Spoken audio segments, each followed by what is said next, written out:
are. Good morning, Indiana. Welcome to Who's Left This Week, the unapologetically progressive Sunday morning talk show for the Hoosier State. I am Scott Aaron Rogers, broadcasting from Blooming today. Another big week in the news. A lot of heavy stuff to talk about once again. Unfortunately, we gotta talk about that, but fortunately, we have a great panel of guests to join us today. We got a returning old friend and some new friends to the show, some fresh blood to inject into our little Sunday mornings here. So got very excited to bring you our new folks. But first, real quick, a little bit of housekeeping. You know, got to take care of the promotion here. We would appreciate very much a subscription at Progressive Indiana Network, our new network with a bevy of Indiana content creators, all coming at you from a progressive perspective. The website there is progressiveindiana.net. Again, would appreciate a subscription. It's free. There are paid options, only $5 a month or $50 a year to help this project grow. We can also be found on social media. The handle for Progressive Indiana Network is the full name spelled out on most of your sites. At TikTok and Blue Sky, it is at PIN Indiana. You can find me at HoosLeft.us on Blue Sky, Instagram, and Threads. The handle is at Who's Left everywhere else. If you go to HoosLeft.us, that takes you to my little corner of the PIN website. All right, enough of that. No more commercials. Let's bring in our panel for today. First, coming back to the show, first time in a long time, there is Eric Love. Eric, welcome. Good morning. Thank you. It's good to be with you, Scott. Eric, so good to see you, and I love the sweatshirt there. You know, no secrets on where I am politically or in the game tomorrow. I always tell people we really do live in the upside down, where we're on the verge of falling into a full authoritarian country. But hey, how about them Hoosiers? Right. It's a real roller coaster ride, I'll tell you. Let us also welcome in at this time our new friend and first-time guest, actress, singer, organizer, activist, wearer of many hats, Lori Ecker. Lori, welcome to the show. Hey, I'm so excited to be here. I've admired your work for a very long time. I'm glad that you have branched out with Indiana Progressive Network. We need all the wonderful media that we can get in Indiana. So I am happy to help you here today. I have lots of thoughts and opinions on everything that's happening. So I also want to note that I do have under my name there, Red State Support Network. It's a group that I have started under Swing Blue Alliance, which is a group I work with out of Boston. But I live here in Indianapolis, Indiana. I am very committed and devoted to Indiana because I live here and I'm a Hoosier and I want Hoosiers to be happy. So I am thrilled to be with you guys today. Thank you. Thank you for joining us, Lori. It's great to have you here. And finally, let's welcome in our final guest this week. There is, coming at us from the 219 with his fantastic Bears sweater. Big game tonight also. Yeah, there we are. There's Brandon Dothager from the Ballot Boxers and CampaignFinance.app. Brandon, I've been meaning to have you here for a long time. I'm glad we could finally make this work. Love it. Good morning, Scott, Eric, and Lori. Great to meet you all and the whole Who's Left audience out there. I will say I know this is a political show, but it's a football weekend right now. I've lived in the state of Indiana. It's a football weekend is what it is. If we didn't have a little bit of circus, I think we would all go crazy. Because, like I said at the top, it's another heavy week, and let's go ahead and get into it. I'm going to bring our graphics here up on the screen. And there we are. So I want to start this week back in Minnesota. Now, we talked about this last week with the unfortunate murder of Renee Good in the in the land of 10,000 lakes up there. The protests continue. The occupation continues. A lot going on. I'm going to read for a moment here. So on Monday, state officials in Minnesota, along with the cities of Minneapolis and St. Paul, as well as a separate suit from the state of Illinois and the city of Chicago, these groups filed lawsuits against the federal government in federal court, claiming that the deployment of these ICE agents to both states' metro areas violated the Constitution and states' rights. Both states claim the Trump administration has interfered with public safety in direct violation of their 10th Amendment right against federal overreach and state sovereignty, which reserves to states the right to protect the health, safety, and well-being of residents. Both states also accuse the administration of targeting them because of their political leanings. Now, on Wednesday, a federal judge in a hearing held via telephone, the judge denied the state's request to force an immediate end to the operation, but did keep the lawsuit on a fast track. Federal authorities are expected to submit their response to the suit no later than tomorrow, Monday the 19th. There's another lawsuit going on.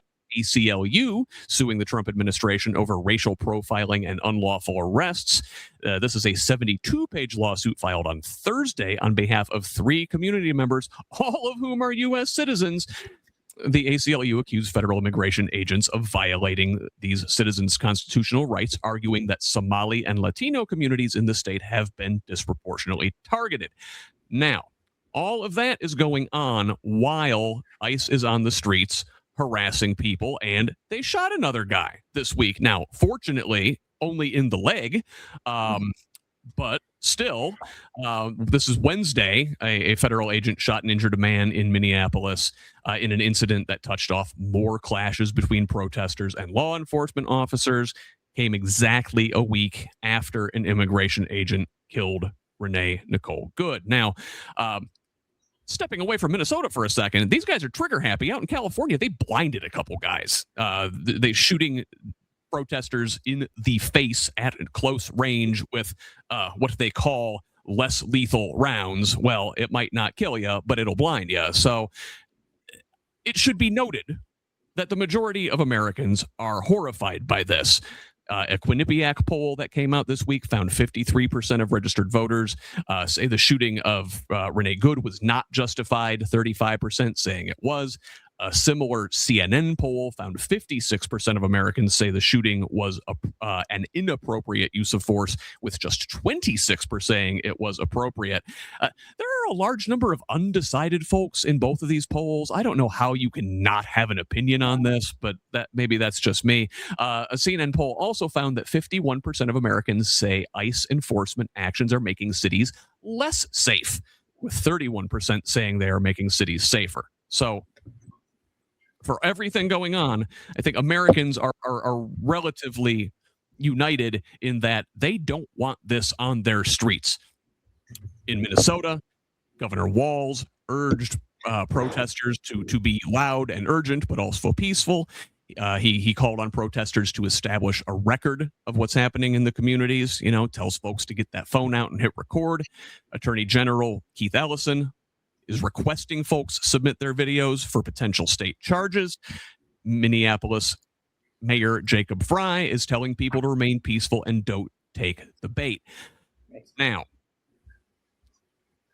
Trump, for his part, is launching an investigation into those folks, into Governor Walz, into Mayor Fry.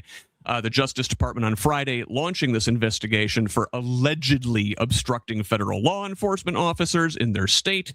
Walz said in a statement that, quote, weaponizing the justice system and threatening political opponents is a dangerous authoritarian tactic, end quote.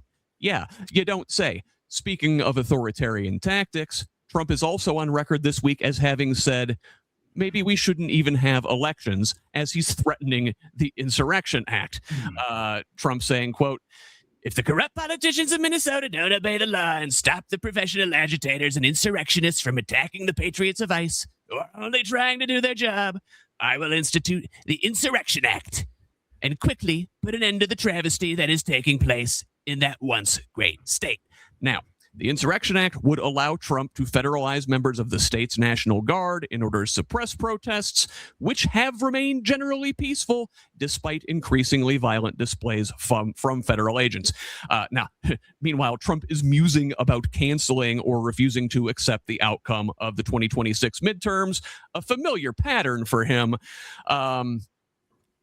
He says it's some deep psychological thing, but when you win the presidency, you don't win the midterms. When you think of it, we shouldn't even have an election.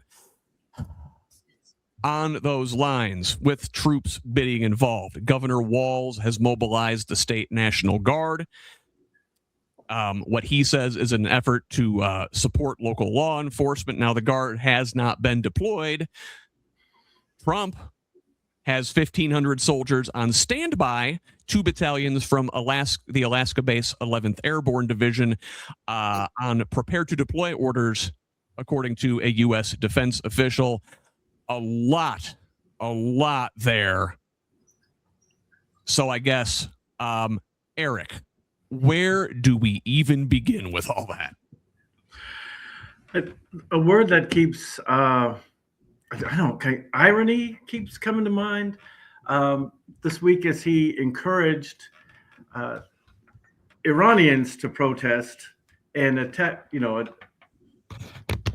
threatening Iranian leadership that if they don't treat their protesters well, he will attack them while he's attacking our protesters. I just, it's the upside down, as you mentioned it. I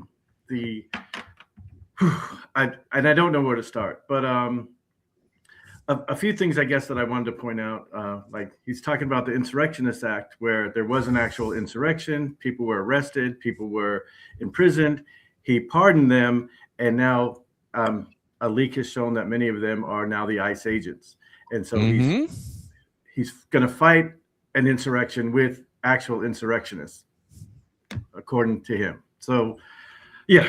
All of these issues, I don't even know. Orwellian shit, ain't it, Eric? Say that again? I said it's some real Orwellian shit. Yeah, absolutely.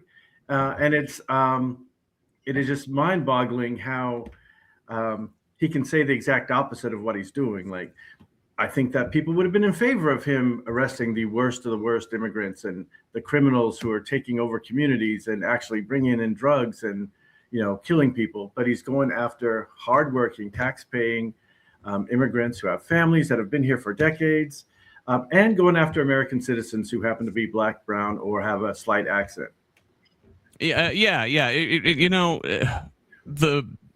The Biden administration and the Obama administration both managed to deport a hell of a lot of people, probably more than they needed to, but they didn't go about it like this. They were frankly more efficient and targeted, and you get the quote worst of the worst, right? And you don't just round up who the hell ever, and you certainly don't need to go in guns blazing with armed, masked thugs in like plate armor. Lori, I don't know. What do you think? Well, my thoughts on all this, and this is where I think we kind of need to reframe or change our perspective on what goes on with Trump. I feel like, and I know it to be true, I read it repeatedly. I follow Heather Cox Richardson, and there's a lot of wonderful people that can break it down for you. But essentially what happens with him is everything that he does is a goal to intimidate.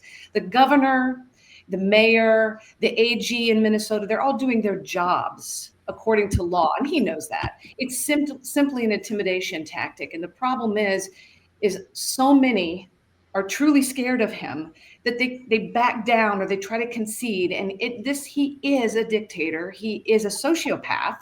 And you give him a little bit and he's going to keep pushing. The only choice they have is to continue to do their jobs as fearlessly as they can. I know they're afraid. It's a terrifying time.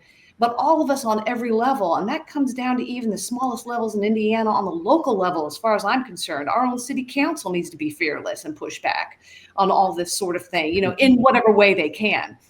But we all have to show that pushback because he's a mob boss. It's literally classic mob boss behavior. So they need to go on doing what they're doing and try not to be afraid. We're all afraid, but we're all in this together. And it's just like what he did with Zelensky when he said, hey, we'll all you need to do is announce that you're going to investigate Hunter Biden, and then we'll release our funding to you that we promised we'd release to you. It started then, and it's the same thing over and over again. So we need to stick to our guns and try not to be too terrified, because the more all of us push back, the stronger we all become, and we can literally push back against this and be successful. That's my thoughts for it. So, Brandon, you nod your head in agreement. Absolutely. I second Lori on that, and Eric. This is basically a federal occupation that is dressed up as immigration enforcement, right? Yeah. And so I applaud the states of Illinois and the other state that filed a lawsuit. I will say, Indiana, I look forward to Todd Rokita joining with Illinois on their side of the lawsuit, being that he is a states' rights attorney general and invoking the 10th Amendment, right? Fun fact, so the Indiana Senate and our government in 2009 passed Senate Resolution 42 to basically extend our sovereignty under the 10th Amendment of the Constitution. So there's plenty of precedent for Attorney General Rokita to join the states that are suing the federal government for this overreach and these federal troops on our streets. What are we doing here? Gee, for some reason, I suspect Mr. Rokita will not be joining in on this. I worry. I know some people in Minneapolis, and they're posting on Blue Sky yesterday from some of these protests, and I worry, like the police and the National Guard are basically protecting the ICE officers and not protecting the citizens. I mean, especially with the local law enforcement, it is their duty to serve and protect the people in their communities. But I'm worried that cops are going to do cop stuff and they're going to stick together. Eric, are my concerns valid? Yes, they are absolutely valid. I think there may be a few that are concerned, but most of them will just stick with each other, I believe.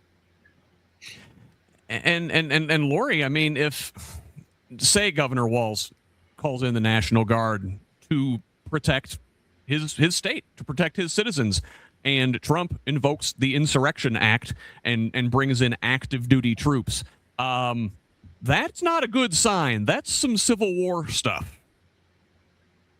It is. No, you're right. I mean, it's easy to think of all the worst case scenarios, and I do. I sometimes I don't doom scroll because I don't have social media. I've quit all social media a long time ago, and I really avoid the news. I really cultivate very carefully what I follow media wise. I watch nothing on TV. I just can't do it. So it's easy though to get sucked into this place where you're terrified that the worst can happen, and the worst can happen. And so that's why I think it's really, really important for us to think about how we will protect our communities. Yes, it can happen and it will be bad, and we don't know what that's going to look like. But this whole entire week I've been thinking about how do we protect human lives, especially when things begin to happen in red states. I'm like, what is that going to look like here? Because we don't have an AG to stand up for us. He actually attacks us. We don't have a governor. He's attacking his own people because they didn't give away the last 2 seats in the U.S. House. Mm-hmm. So we as a community and as people, we all need to start thinking about how do we protect one another, because these things can happen.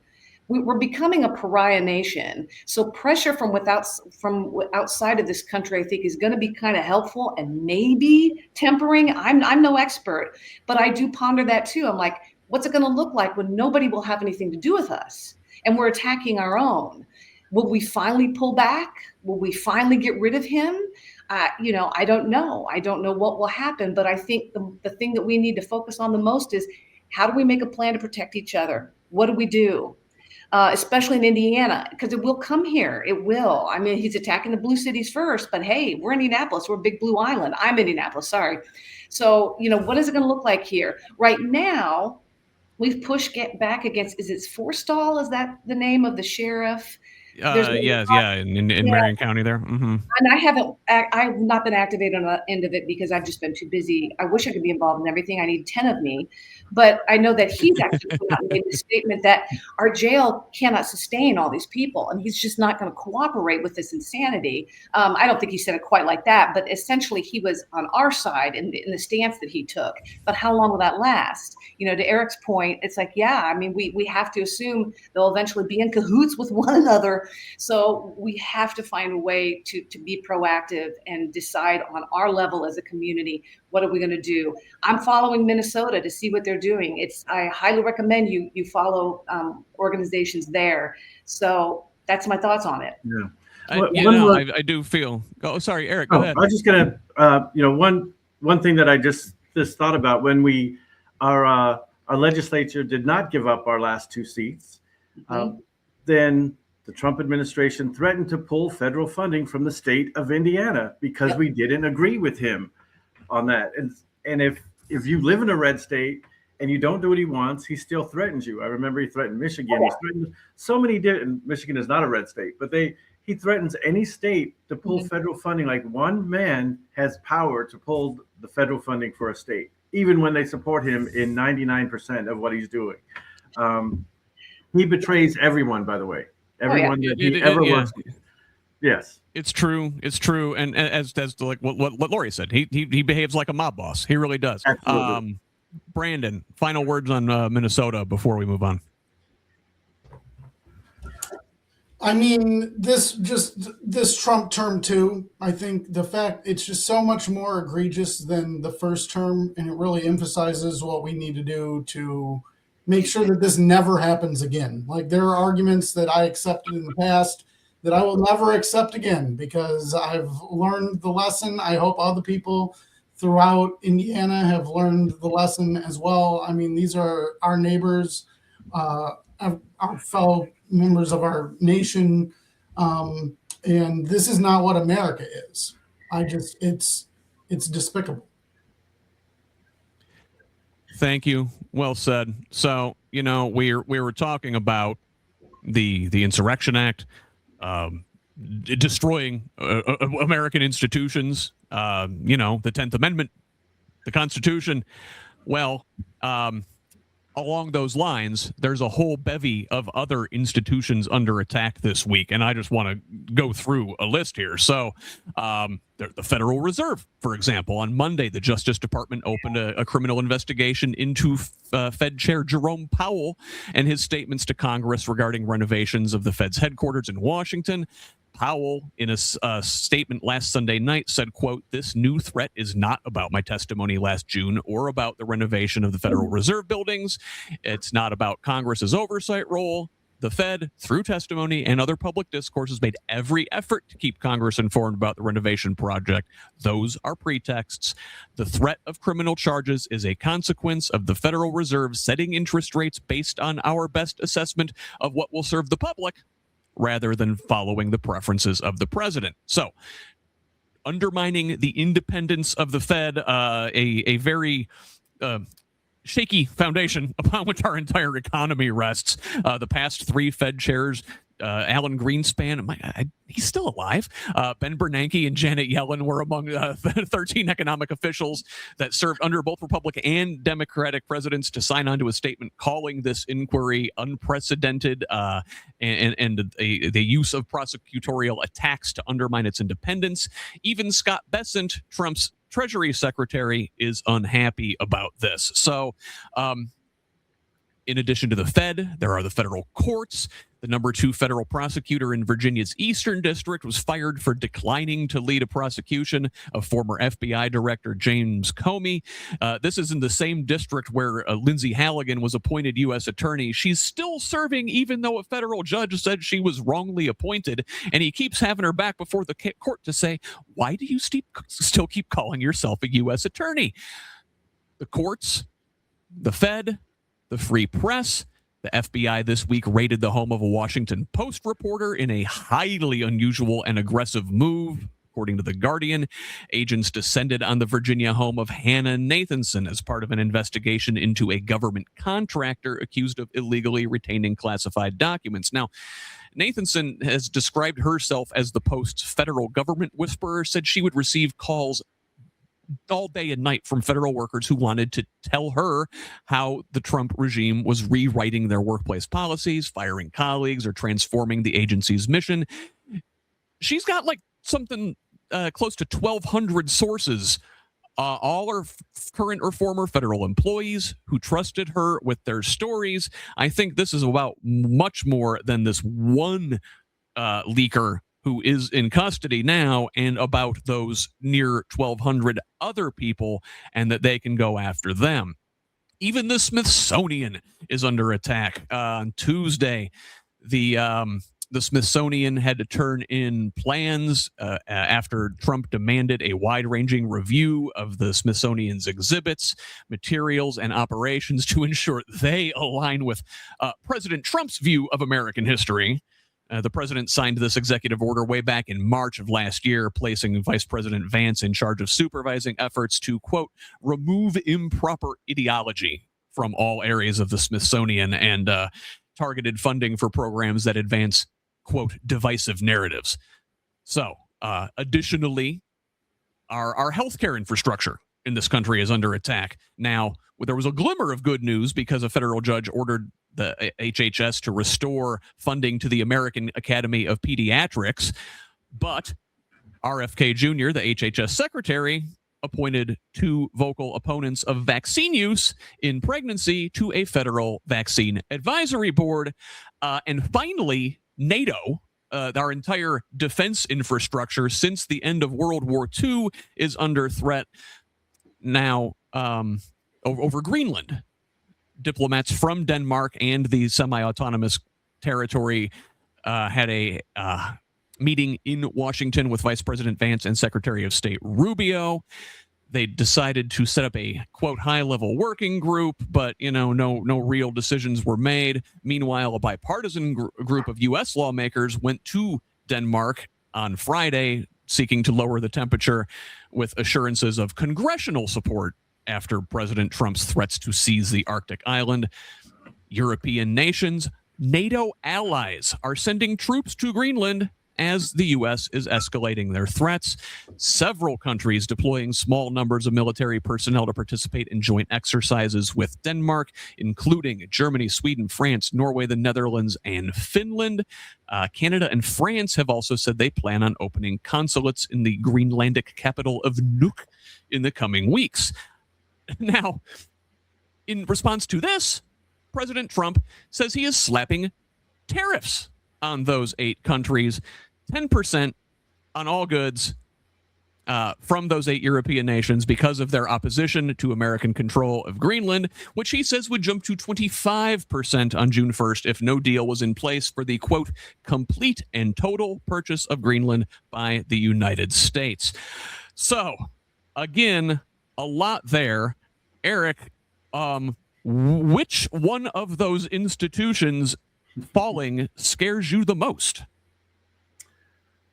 Most of them equally. The one that I will address because I recently visited was a Smithsonian museum, and so by saying doing away with exhibits or entire museums because of their narrative is negative on the U.S. or because it doesn't align with the president's idea of what American history should be, let alone, not to mention that it's American history is American history. There's no ideology behind it. It's just history. It's the facts. It's what happens. That's what happened. And so I'm very concerned about absolutely erasing the contributions and the achievements of people of color. I know he's going after the African American Museum on History and Culture, and tomorrow is Martin Luther King's holiday. He's asked the federal agencies to not celebrate that holiday or Black History Month or Women's History Month. So to absolutely erase all the contributions and achievements of anyone who's not a white male is what he's been doing. They've erased certain war heroes that are buried in Arlington. They removed them from the website, so you can't look up who's buried there. Firing generals and colonels who are people of color or women. All of those things, just to erase any contribution and any achievements. So again, our history will be, white males, only of what they've achieved. And I grew up in Idaho. When I lived there, the Black population was 0.29%. So I moved to Idaho in 5th grade. It wasn't until 11th grade that I had any writing by a person of color, and it was Martin Luther King.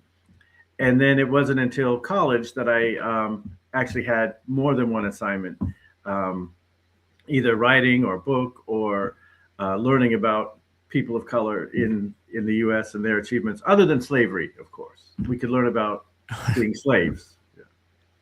Yeah, and I didn't even put it in this week's show notes, but I believe Trump said something about the Civil Rights Act and the Voting Rights Act being discriminatory against white people. Yes, and reverse racism. Again, that really just tells you what kind of timeline we're living in, where something like that is just another headline that doesn't get elevated to the top.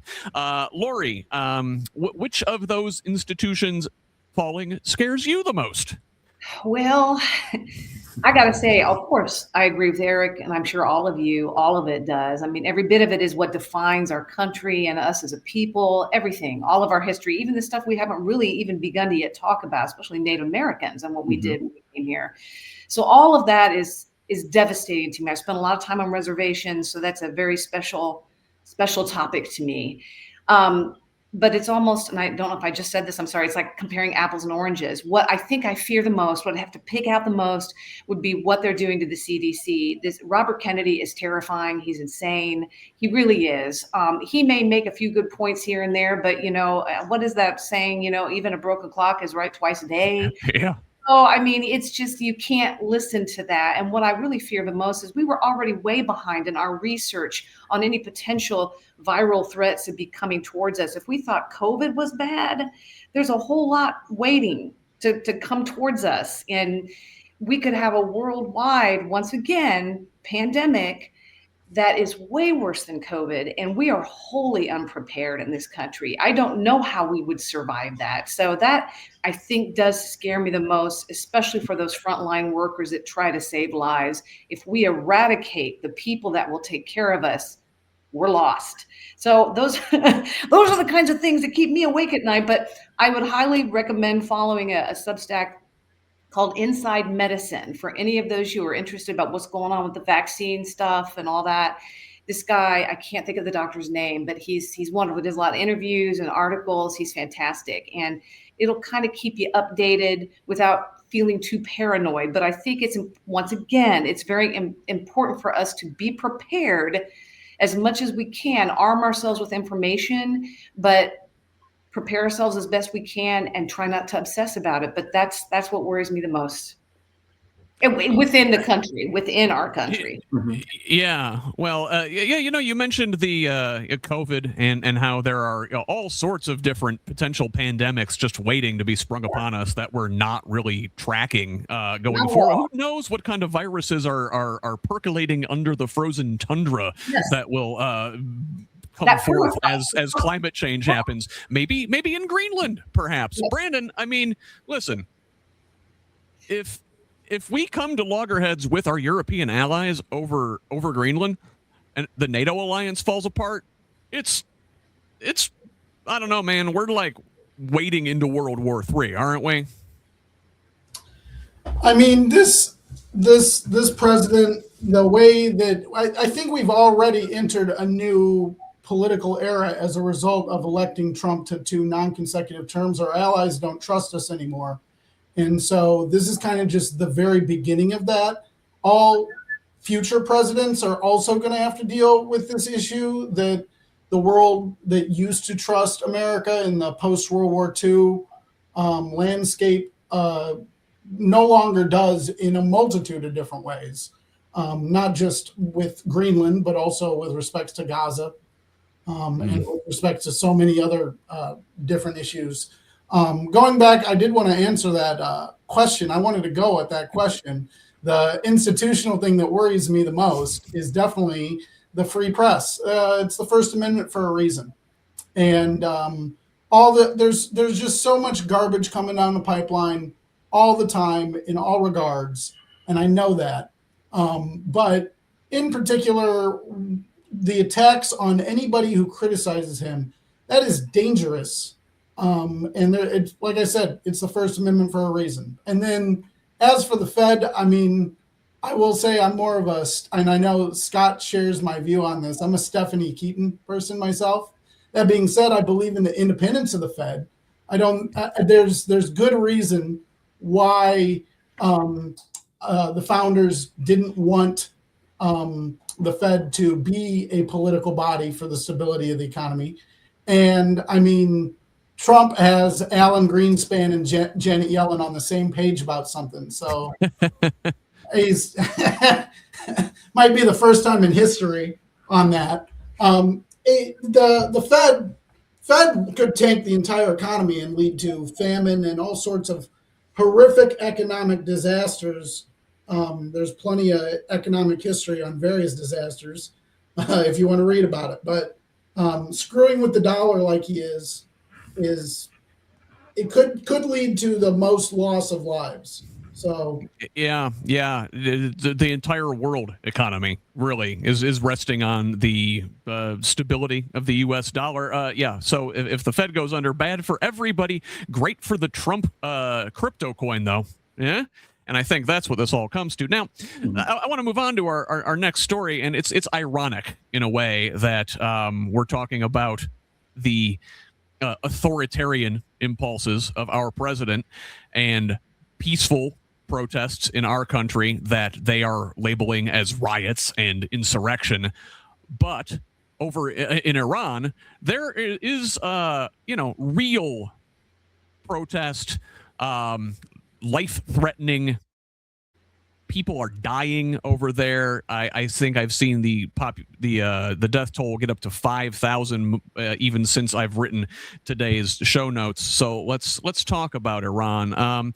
Now, Trump during this week threatened, quote, strong military action as these protests continued. These began in late December over the collapse of the country's currency in an economy already squeezed by international sanctions. And they have spread and grown in some circles. They're calling for the end to Iran's theocracy. The regime has responded by cutting off the internet and phone networks. On Monday, in response to the protests, Iranian leaders drew their own counter-protests, pro-government demonstrators to the streets.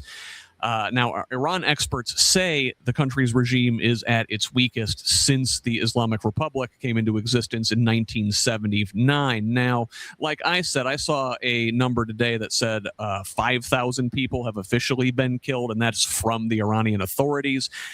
Consensus is building that thousands have been killed, perhaps even more than that 5,000. I've seen estimates up to 12 or even 20,000 dead in Iran. President Trump said on Wednesday, however, that the killings had stopped. They were executing protesters. Apparently, that has come to an end, thankfully.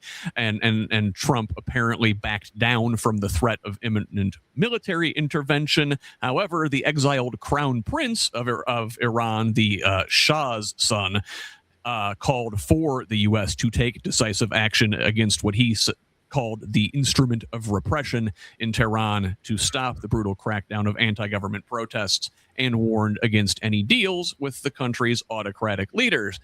Eric, the irony, right? I mean, you mentioned this at the top. Yeah.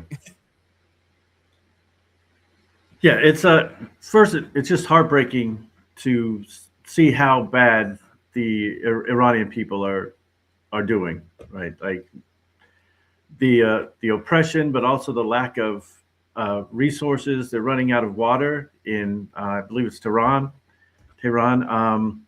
They're because of sanctions, and some of the sanctions absolutely are warranted, some are not. They've been accused of doing things that maybe they haven't actually done.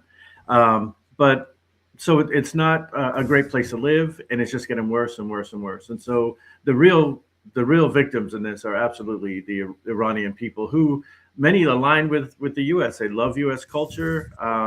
They disagree with their government, like many of us disagree with ours. And so, yeah, it's absolutely heartbreaking, but it is the irony of Trump calling for those protesters to destroy institutions, to take over the country, and then for us to shoot our protesters in the face as they try to drive away. It's Yeah. I mean, like, the irony should be lost on nobody. Right. Lori, I mean, but not like the Iranians are the good guys in this situation. This is like Right. two terrible options pitted against each other. They are, and I've got some thoughts on that too. By golly, I ponder just about everything that goes on. I really feel, okay, first of all, Trump is a sociopath. And I knew that like immediately when he made his comment about grabbing him, so I'm like, yeah, this is going to be bad. Yeah. I think what he does, and I think what he's doing in this case, is he's trying to get his base, especially here, and the rest of us to believe, look, I'm a good guy. I care about people getting killed over there by a dictator. That's horrible. That's awful. And I'm going to step in and I'm going to help those people. But that's not what's going on here. They're attacking our ICE agents and hurting them and killing them and shooting them. Even though we see the footage, it's 1984. It's totally Orwellian. You're going to believe what I tell you, not your lying eyes and ears. So I think he's employing that Orwellian tactic in saying, hey, I'm actually a good person because I care. But what you're seeing here isn't really happening. How anybody would be doxing, I got to just say this because nobody has said it yet that I've heard. They say they're doxing. Okay, Noam lies about how they're getting all doxed, but how the hell are they doxing people? They don't even know who they are. Their faces are completely covered. You can't see their names. You can't see their badges. There's nobody to dox when they hide their identity. How anybody doesn't put those two things together and say, this doesn't make sense, is beyond me. But once again, we're in this Orwellian time frame. I'm a good guy. I'm not doing that here, and I'm going to intervene over there. I swear that's what it is. It's just pure Orwellian tactics. Yeah, at least the Iranian Revolutionary Guard shows their faces in public. Brandon, now, is the Iranian regime in danger of falling, do you think? Or because we've seen these mass protest movements in Iran multiple times over the last several years. It was women-led a couple years ago. There was like a green revolution. God, it was like 2009 maybe. And every time we kind of get our hopes up and say, hey, this theocracy is going to fall. Good for them. Is this the time? I mean, it's certainly possible. It's because of the fact that there is a currency crisis that's happening simultaneous, caused by U.S. sanctions, by the way, right? Mm-hmm. So we create the destabilization, then go in and promise, going back to what you said in the beginning about how this is a no sides winning situation. I support the protesters and the people on the streets of Iran, but you have to make sure to watch out. You have to consider the whole history of Iran and the Iranian Revolution. The people who are calling for U.S. intervention from palaces and things of that nature are the same people who were operating in the 79 revolution to topple a democracy. So this is a power issue. And I speak of the Reza Pahlavi people. So you've got the Shah, Reza Pahlavi, and now you have the new one that's basically like the spokesperson, Reza Pahlavi. I hope I'm pronouncing that right. He's an exiled crown prince, and he's the one who's calling for American intervention, which this might even present for some sort of segue into what's happening in Venezuela. But I mean, this just keeps happening again and again, where we get ourselves involved in foreign affairs and it's collapsing. And I would recommend to any listener, I believe the author is Bill Blum, Killing Hope. He has a great book that goes over the history of American intervention in various countries' affairs, particularly in the Middle East. And it never actually works for the people of that nation, basically ever. So for anybody who is pounding war drums, I recommend Killing Hope by Bill Blum. Yeah, I mean, I think everybody here in this chat's old enough to remember Iraq, and that didn't go terribly well. It's still not going terribly well for the people there. And yeah, I mean, our history with Iran goes back decades, and we've been interfering there the entire time. Like we said, just not a lot of good options. I mean, neither their theocracy nor our oil interests make for much good governments. Speaking of American oil interests throwing their weight around and getting us involved in other countries, I want to turn to Venezuela this week, where talks with the hardline Venezuelan, one of their ministers became public this week. So this is from Reuters. Now, the Trump administration has been in discussions with their hardline interior minister, Diosdado Cabello, months before the U.S. operation to seize President Nicolas Maduro, and have been in communication with him since then, according to multiple people familiar with the matter. So, if I may interject before I go on, it sounds like this is an inside job. They cut a deal with one of the people on the inside to get rid of the head and keep the body in place. Like I said, these communications had not previously been reported, but they are critical to the Trump administration's efforts to control the situation inside Venezuela. If Cabello decides to unleash the forces that he controls, it could foment the kind of chaos that Trump wants to avoid and threaten interim President Delcy Rodriguez's grip on power.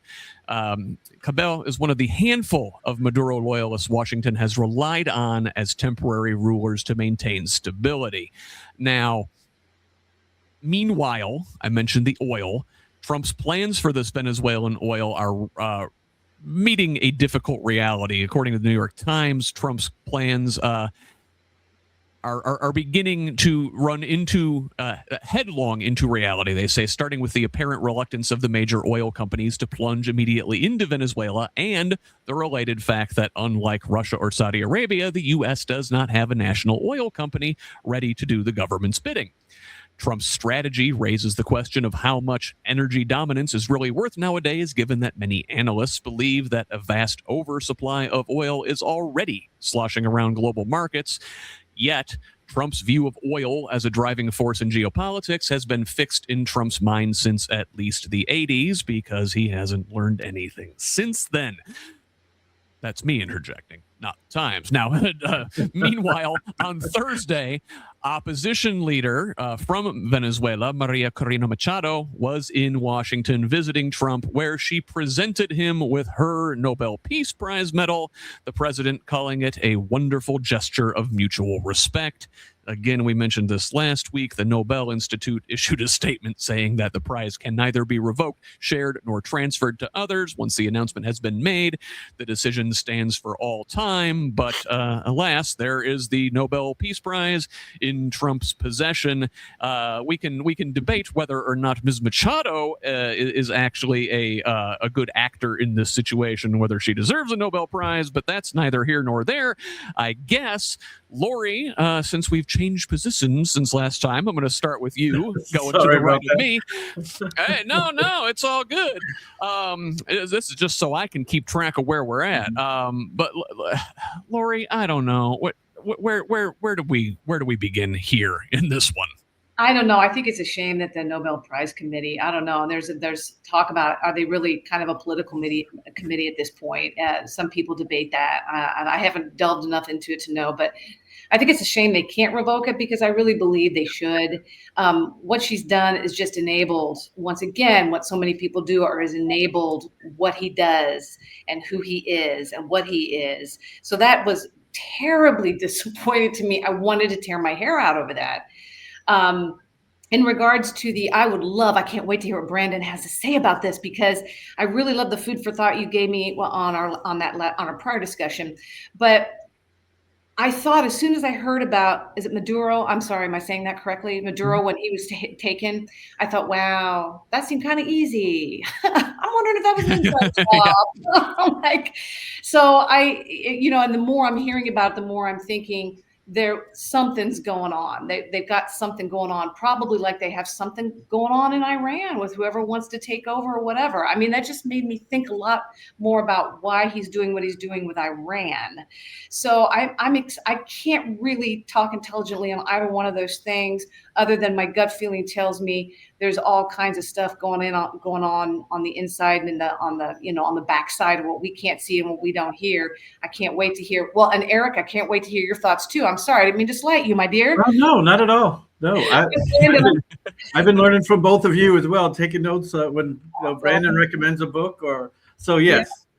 So, I mean, there's all kinds of machinations going on everywhere now. I mean, we've got a really corrupt political system in so many places. And, what we are doing, I think, greatly emboldens and creates much more horrific things happening worldwide. As we see, that's what's going on because we're falling.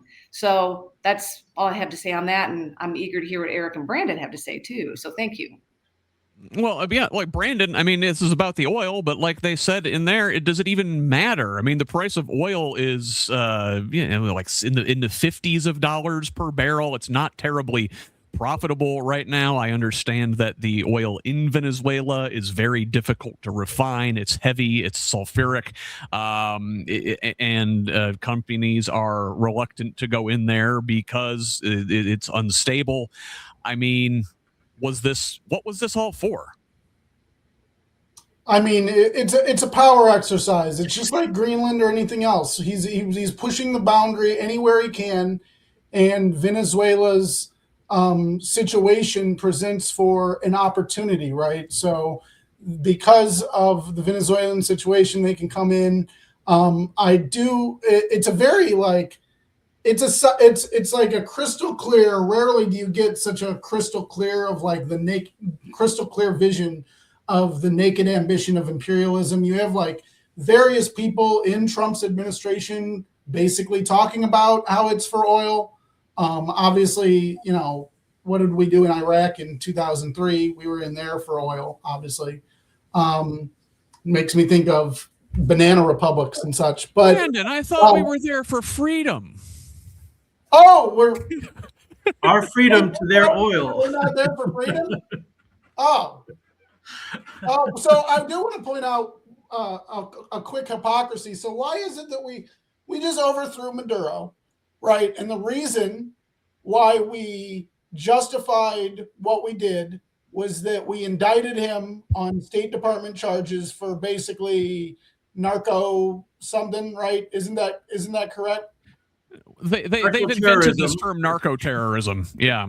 And so now we are getting behind Diosdado Caballo. Sorry, this is a new name, so I got to learn it. It's this guy's new. Diosdado Caballo. In 2020, we designated this dude a narco-terrorist. Uh-huh. So it's like the perfect example of how we're just weaponizing the judiciary and the State Department and the Department of War, and right. so on. Yeah, I mean, yeah, Eric. Yeah, go ahead. The same breath we're arresting Maduro, I mean, for billions of dollars at an expense, then he pardons the former Honduran president who was convicted for the same thing, but mountains of cocaine. Yeah. Right. Yeah. Different substance. And the reason Venezuela doesn't import fentanyl, which is what they said he was doing. And that's not the case. And so when one moment Trump is saying it's because of the drugs, and then it slips out and they have oil. And then everybody else is talking about oil. So we know that it was all about the oil to begin with, but I don't know if they just weren't smart enough to know that Venezuelan oil is very different. He thought he would open it up for his friends who are the CEOs of the oil companies, and America's going to take over their oil company, and the U.S. and we will, the Venezuelan people will benefit, and Americans will benefit from it, but really only the companies would benefit. But it's too expensive for them to invest in it, so they don't even want it. So now all of that is for what? So sometimes they don't think things through, maybe most of the time. The other thing is, we don't need to get involved with Iran. We don't need to get involved with Venezuela. They're not running our country well at the moment. Like, right. They're not equipped to do that. Rubio has like 5 jobs now. he's running Venezuela. He can't do all this. Yeah, and he's not particularly good at any of them. Correct. It's really ironic, and I don't know. I don't know where to even go with this. We've got troops on the streets of our own country, major American city under occupation. We've got institutions crumbling all around us. Yet we're swinging our might around in Venezuela, threatening Greenland, threatening Iran. It really kind of goes to show you this administration's priorities when that's what they're focused on. Meanwhile, moving on to healthcare, everybody's premiums are just gone through the roof. So from NBC, on Monday, the Centers for Medicare and Medicaid Services released data showing that nationally, signups are down more than 800,000 from last year. This is on the ACA exchanges. Fewer new enrollees are signing up, and fewer people are renewing their coverage.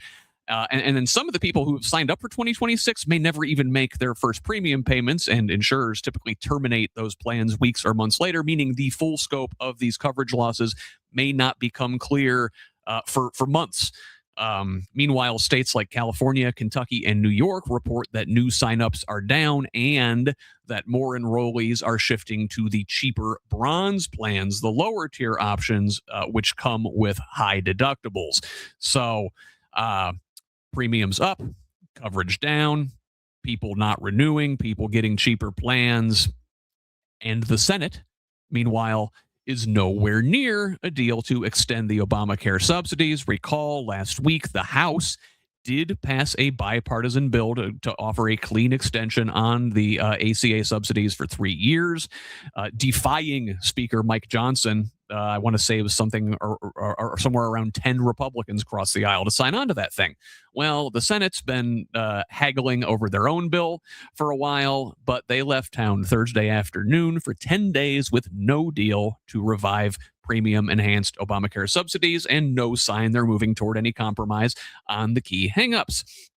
Senators involved in these talks are struggling to reach agreement among themselves, and even if they can, the group would still need to build consensus among senators on both sides of the aisle to get this thing passed, and then reconcile it with the House, and then convince President Trump to sign it. One of the hangups is that anti-abortion groups are showing no sign of letting up in their pressure campaign to get new language restricting federal funding for abortion services added to any Obamacare subsidies deal. Again, it's already incredibly difficult. They want to make it even more difficult for people, even in blue states where the procedure is legal, to attain abortions.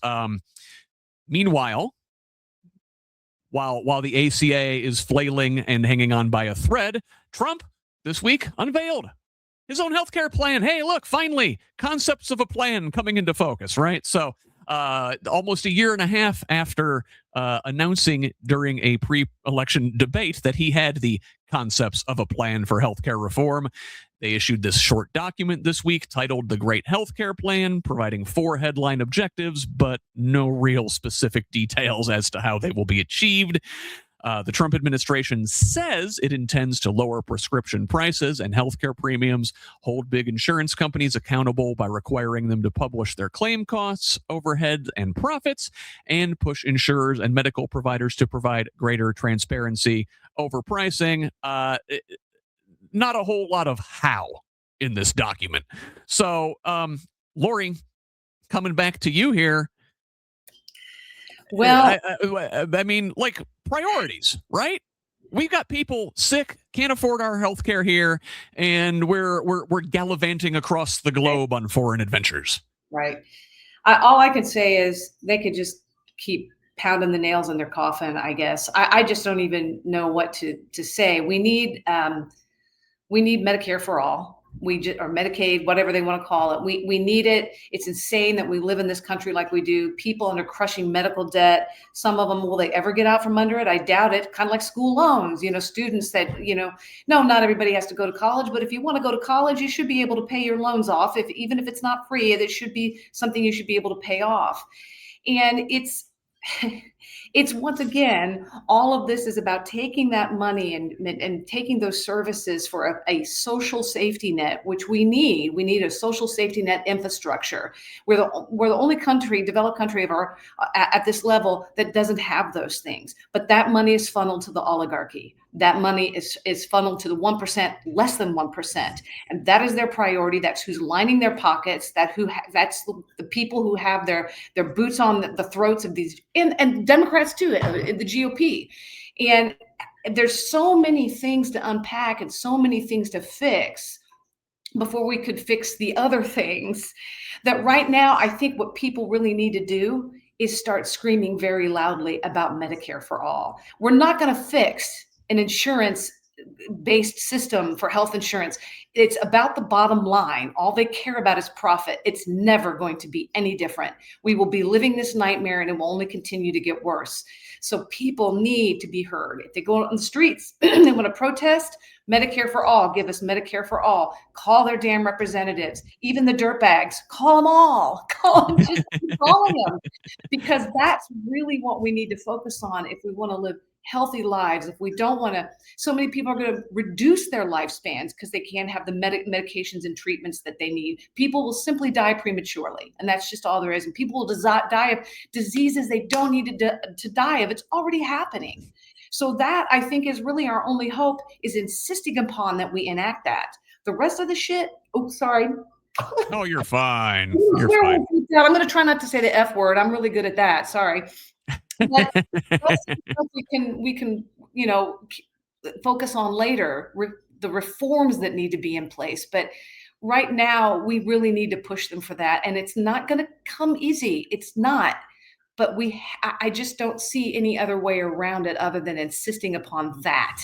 And we all need to collectively do it. Once people are sick and dying enough, it will happen. But it's going to be sad to watch that happen. That's my thoughts on that. Brandon, in a way, like, this kind of goes hand in hand with all the foreign adventurism, right? It's like, why do we refuse to learn from other countries? Why are we always going it alone, be it with foreign wars or be it with refusing to learn the lessons other countries have from their healthcare systems? We're the only major country on earth that doesn't have some form of universal healthcare. And Lori says it's the oligarchs, it's the money. Is that it? Is that all this comes down to? Is that we're held hostage by the rich? No, I mean, yes, that is an aspect of it, but I mean, another aspect of it is that we are just love to be rugged individualists here in America, right?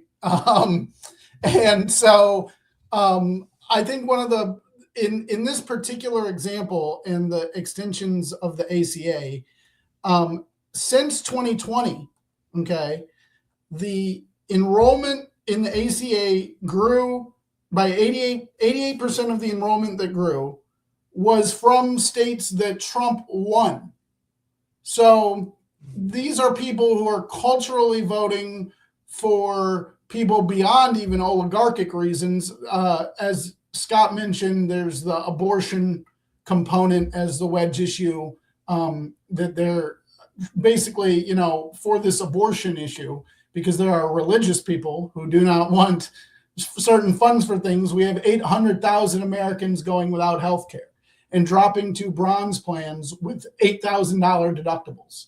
I mean, let's be clear about how bad, when you combine too, all these things coming together, I do really worry about a catastrophic economic event, because when there's no safety nets beyond the event. So when we talk about other things like the AI bubble, and I don't want to go too far off of the beaten path here, but when you don't have good government programs in place to help people in times of need, then times of serious need get even worse. And you don't have the infrastructure that you need And Republicans, they care about this a lot. They'll get back to it in 10 days. Leave a voicemail. Eric, your thoughts? Oh, you're on mute, sir. Thanks. When people don't have health care, then they go to the emergency room, which will end up costing more money anyway. And so it's not saving anyone money by not providing health care.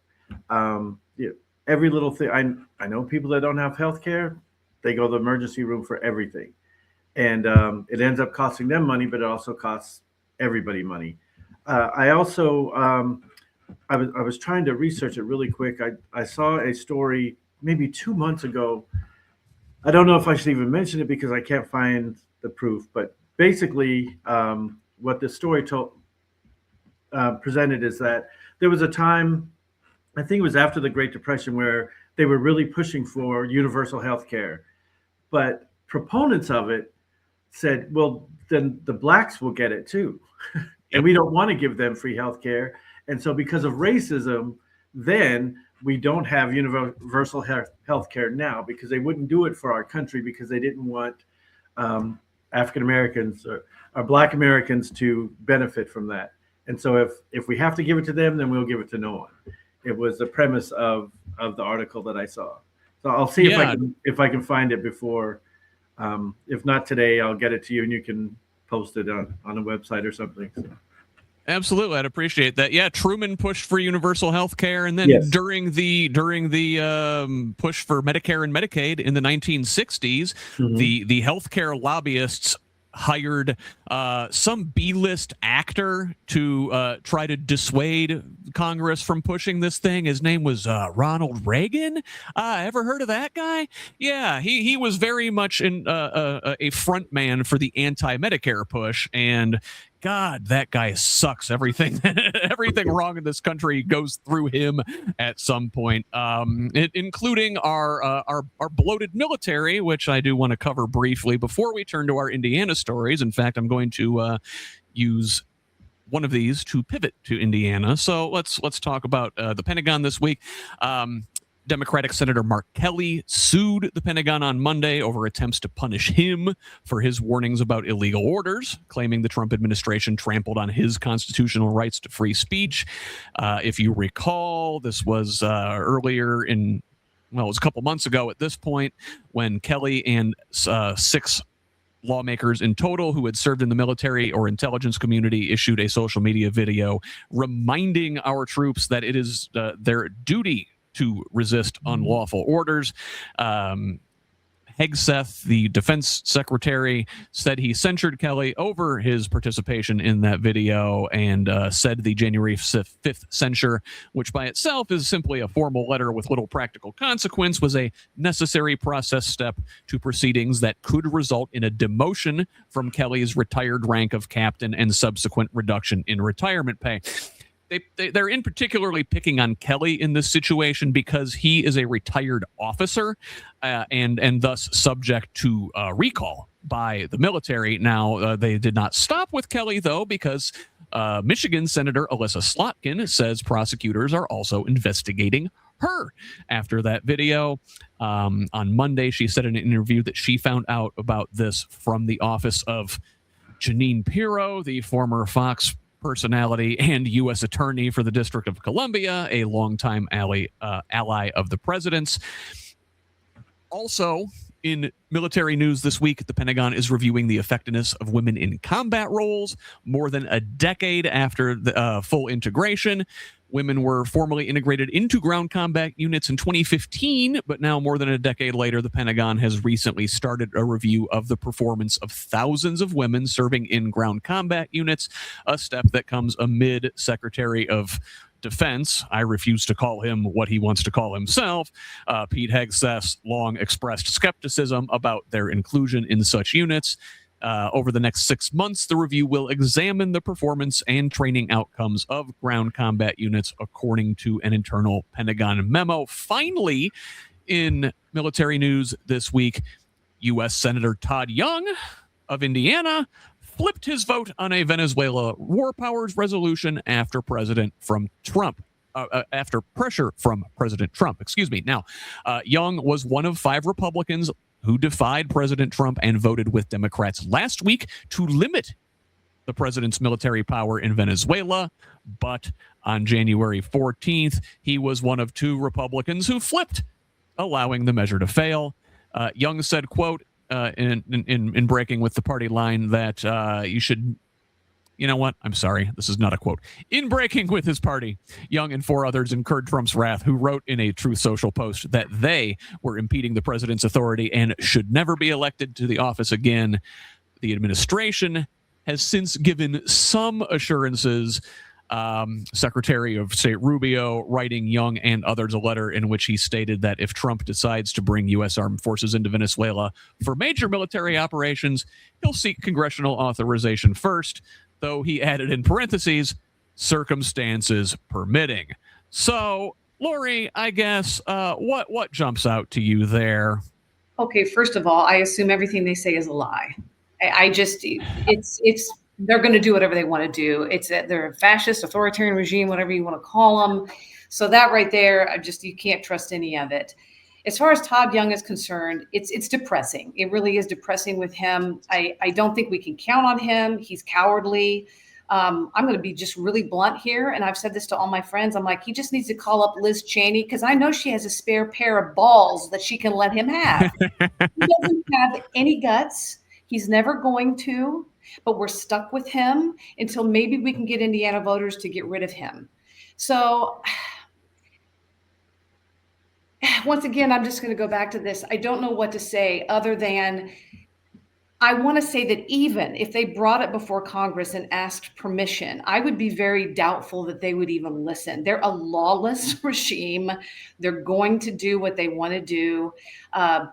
It doesn't matter what Congress says. It would be nice if at least we still had that. We still had Congress that would actually say, we're going to vote against this, so that at least we have that pushback in the Kobayashi Maru that we're in. But I don't know what to say. I other than we can keep the pressure on, I guess. We've been pressuring Todd Young, but it's just depressing to me. So I don't really have a whole lot of thoughts specifically on that. And I would be interested once again to hear from Eric and Brandon about, is there anything we can do? Is there any way we can affect this? I don't know. Yeah. Eric, go ahead.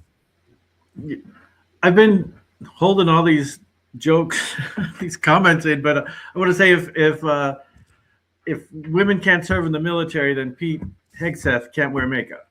Right, like he's we just had that new powder room installed in the Pentagon, Eric. We would hate to see government wasteful spending and him not use it. Shouldn't be allowed to use it if he revokes women, and he couldn't stand up to our women in the military anyway. But yeah, well, this is again, it's so it's infuriating just to have someone, firing colonels and generals who have worked their way to the top. And the military is not a walk in the park. I mean, I have a brother who was a colonel. And I asked him, like, did you have affirmative action? Did you have it easy? He's like, if there is a woman or a person of color who is a colonel, general, or officer, they earned it doubly. Like there is racism in the military as well. And if someone got to those positions, they earned it.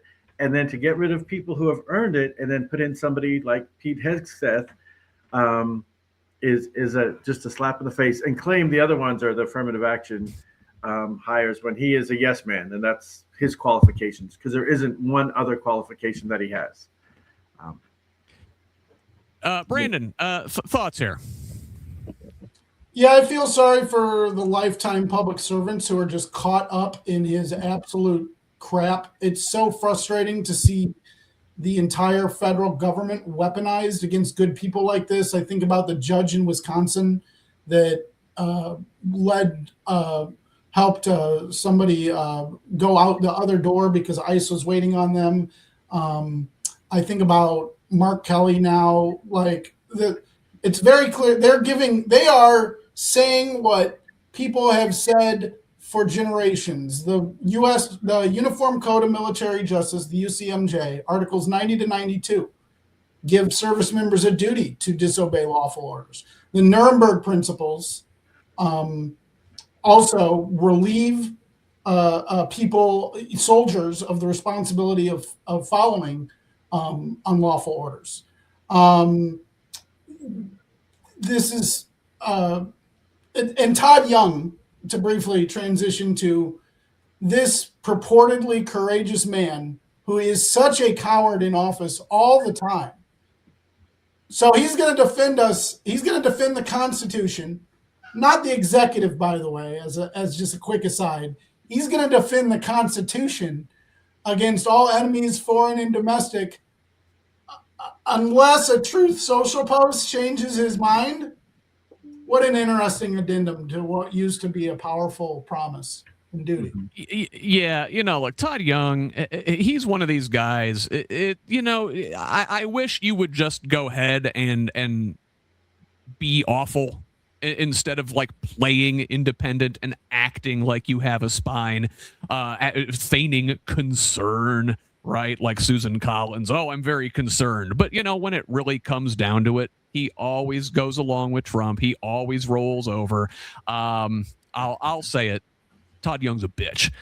Speaking of Indiana Republicans who are a bitch, let's move to Indiana and talk about Todd Rokita.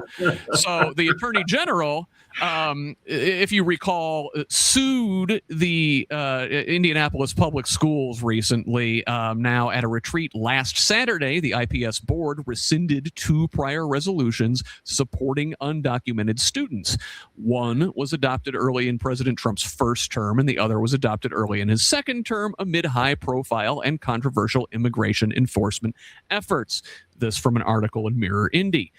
One 2017 resolution stated the district's support for creating a safe place for all students, regardless of immigration status. It directed employees not to assist immigration enforcement unless specifically required and authorized to do so by the superintendent.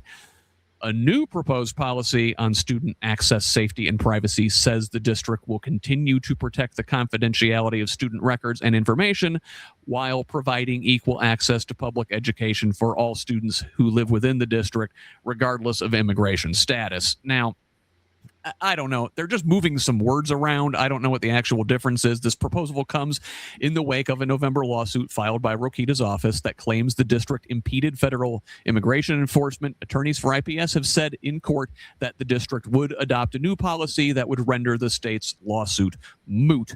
So, Lori, it seems that's what they're doing here. Like, looking at the actual wording in this resolution, it's like, I don't think they're actually saying anything different. Is it just, are they moving words around to kick the can down the road and hope this lawsuit goes away? I think you're right about that. And from what I could gather from it, it didn't seem to me like they were really saying anything different. I think you're spot on with that. I think what they're just trying to do is hold on to their promise to protect people and students. And I think they really do want to, but I think they're also trying to appease, once again, Todd Rokita. He is not our AG. He attacks Hoosiers. Everything I see him do is about attacking people here. So they're trying to placate him, which is never a good idea. I know that we are under the boot of tyranny in Indiana hardcore, but I still believe that we need to just stand firm, just like people should with Trump, and say, no, we by law, by agreements and policies that have been put in place that are legally in place, we are going to protect our students. We are not breaking any laws, and we're going to do what's ethically right and lawful. And instead of saying that, they're trying to like fudge it, saying, okay, we've rewritten it so that we can please you and you can feel like we're not breaking the law. But I'm going to tell you something, every single time with people like that, when you try to do that, they just keep pushing. We've seen it over and over and over again. And I want to see Indiana fight harder, because I just don't, it's not going to go away. I do not believe it's going to go away. I'm gonna sort of speed things up here to make sure we get through everything. I'm gonna start the next segment with you guys. I want to move to the State House a little bit, and there's a couple bills I want to highlight that got some press this week. Though I should note, later this afternoon at 1:30, I'm going to be on with Jessica Bunch from Mad Voters, talking about the progress of certain bills at the State House. We're going to be looking at Mad Voters priority legislation, especially. That is again at 1:30 right here on these same fine affiliates. Now, at the State House this week, though, here with you guys, I wanted to mention that House Bill 1417 was filed last week by Representative Matt Lehman. This is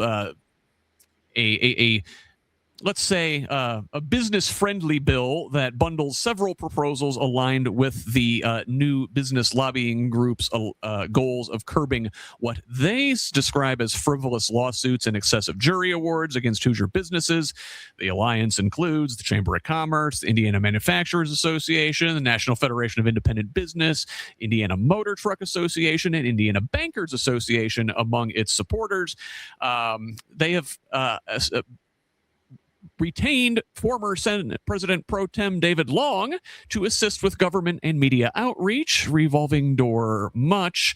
There's also another bill at the House, Senate Bill 267, authored by Scott Alexander, that would define paid protesters. Now, right now, anybody who earns over $500 in a year's time working as a lobbyist at the State House must register with the Indiana Lobbyist Regulation Commission. During the last IRLC registration, there were 884 lobbyists recorded at the State House.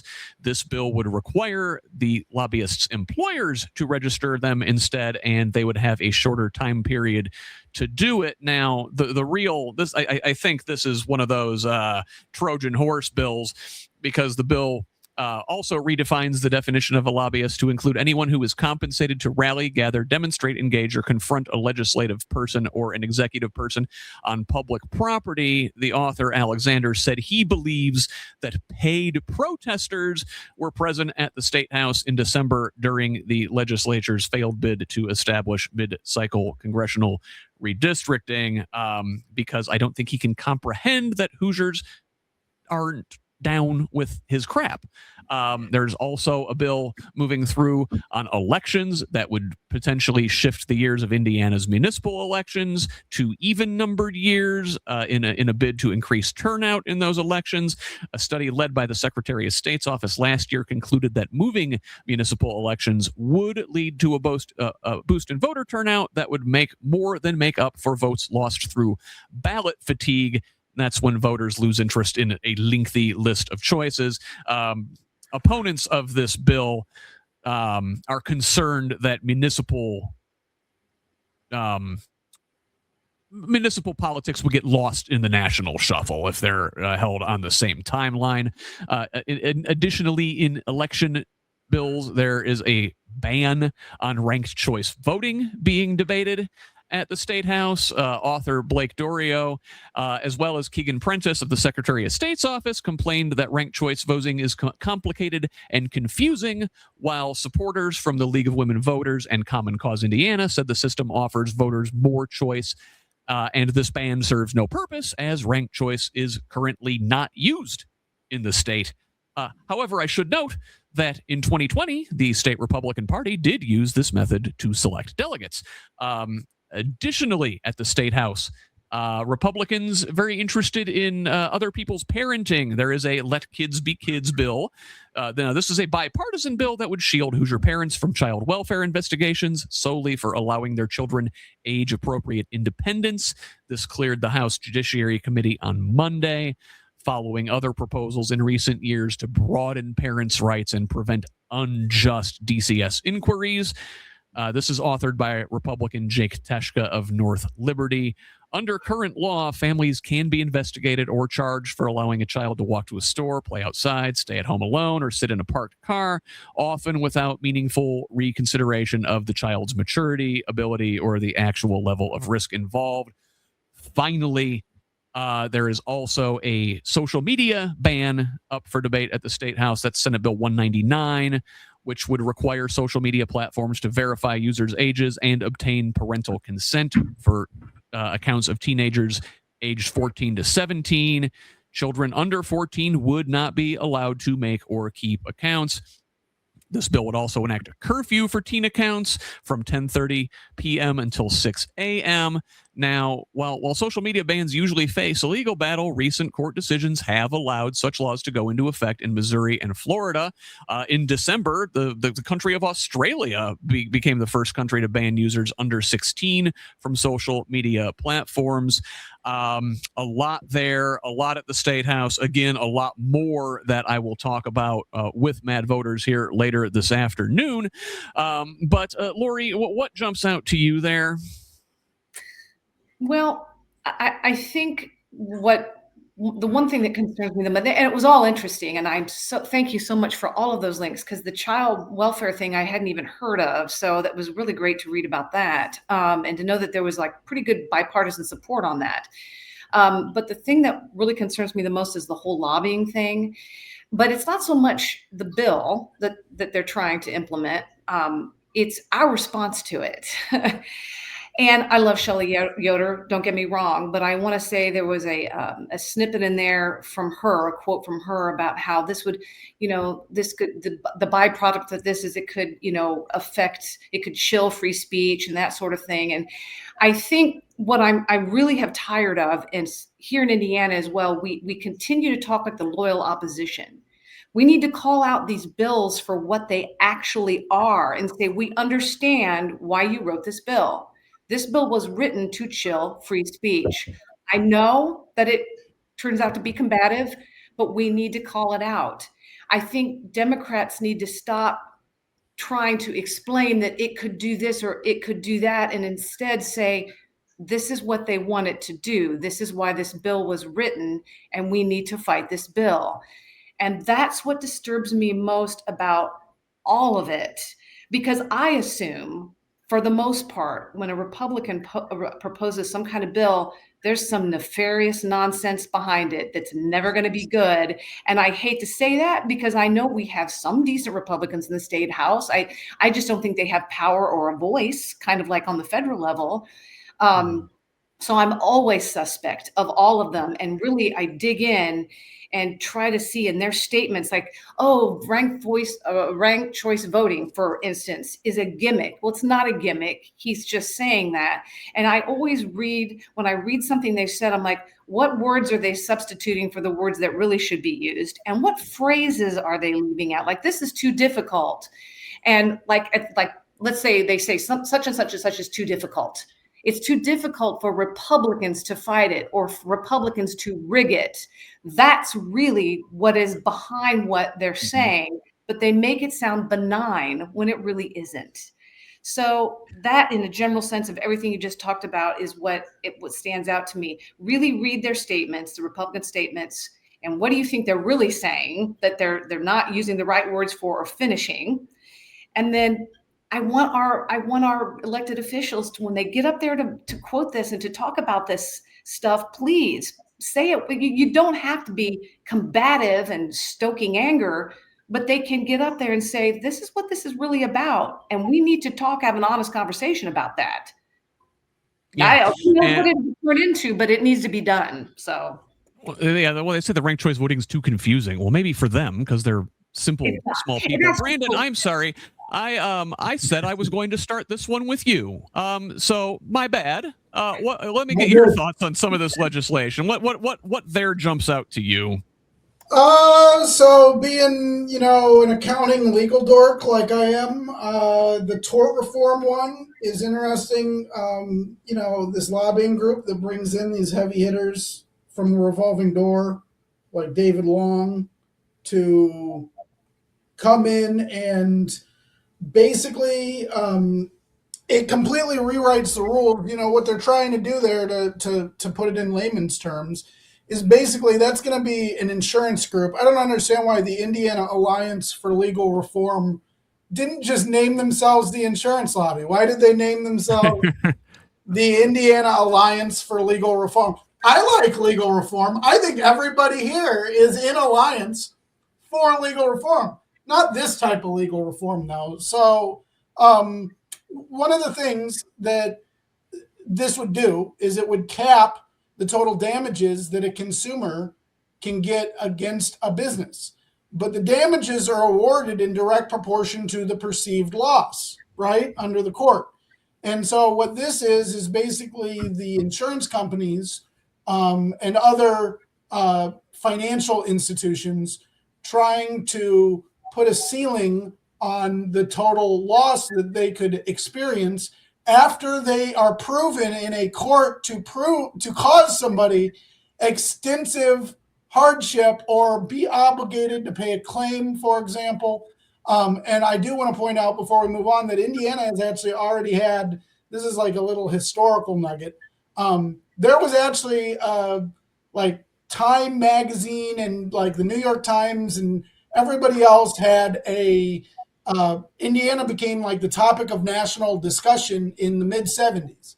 And it was because there was a insurance lobbyist named Frank Cornelius who wrote the tort reform in Indiana in 1975, who later wrote an article titled "Crushed by My Own Reform," because he himself got bankrupted by the reform that he had championed in the Indiana State House for capping. In his case, it was medical malpractice. He wanted to cap. He was paid as an attorney to cap medical malpractice claims at $500,000, and ended up having a medical malpractice committed upon him, and could not recover the total loss that he experienced. It's kind of a hearkening back to what we were saying about how the red states voted for repeal of the ACA. But I mean, people need to, we are in a corporate overreach, and people need to start voting to defend their interest against the Republicans who want to allow corporations to endlessly sell out Hoosiers and put a cap on what you could possibly recover if you ever get hurt or injured or anything else. And based on the reason I picked it is because just based on the hirings and everything, I mean, it looks like the type of bill that might advance, because that is the type of things that insurance industries do. They hire. I remember when I was running for state rep, I got reached out to by the Consumer Energy Alliance or something like that. And it's something benign sounding, right? Yeah. Yeah, it's always the coal lobby. They never come out. I wish they would just come out and say, we're the coal lobby. Maybe, yeah. If Democrats ever get back in power in the state, maybe they could pass a law that says you got to say what you actually are. Eric, I want to ask you about this social media thing. Now, maybe or maybe not, it's a good idea to keep teens off of social media. It may be, and now there are debates whether or not this infringes on parental rights. I mean, they're trying to expand parental rights in one bill and stifle parental rights in the other bill. But what I really want to think about is, like, I think some of our Republican legislatures should be kept off social media. These guys have been radicalized by the algorithm. Mm-hmm. Yeah, the algorithm is horrible. But I would say that it's complex for me. On one hand, a lot of young people are doing research. They're learning things. They're learning issues. They know how to look at different sources. They know how to confirm if something's a real source or not. On the other hand, it does a lot of damage for everyone. Social media, not just young people, but young people are so impressionable that one example is I saw a meme that was an apple in a mirror, and it looks perfect in the mirror, but on the backside, the side we can see, it's all eaten and rotting, right? And so people put their best foot forward. They always show, oh, my life is so glamorous. I get so much. I'm so great. I'm so pretty. I'm all this. And then in reality, they're not that, but young people don't know that it's not all real. So then they compare their lives with things that they see online that causes depression. It causes maybe suicidal ideations. There's a lot of negative things. I also think that these generations that are growing up with social media are definitely less able to socialize in person, right? I've also seen some examples of people who will say whatever they want to on social media because they think they're protected. But then someone will say, "Oh, are you so and so at this address?" And then they freak out. How did you? Don't put that on. They start crying, and these are just young people that say something sexist or racist or homophobic because they're protected by that social media. So on one hand, I think there needs to be some regulation to protect young people, but I'm not sure where that line is between free speech and protection. And yes, there are some adults that should not be on social media. And I will say with AI, it's just got worse. Like it is so hard to tell if something is real or not. I don't want to call my mom out. My mom, 86-year-old mother, lives with me, and she was talking about some healthcare initiative or something, and she said, "No, Trump was on talking about it." And I said, "Well, what did he say?" And whatever ad she saw was the opposite of what our current administration supports. And so I'm like, well, let's look at it. We looked at the source, and it has nothing to do with the government. There's not a .gov, in the website. I'm like, if it doesn't say, us.gov, it's not an official, policy. But she really thought that it might be. Or we're getting a refund for this. It said so on my phone. Where on your phone? Yeah. So I think we need some help, and we do need some regulation with AI and things. So that's what I have to offer. But I love the insight that everybody else has been sharing. Especially, I'm not too far from Brandon. I'm in South Bend, but I don't get to see a lot of politics that are going on in Indianapolis or in other parts of the state, and so I'm learning so much just being in here today too.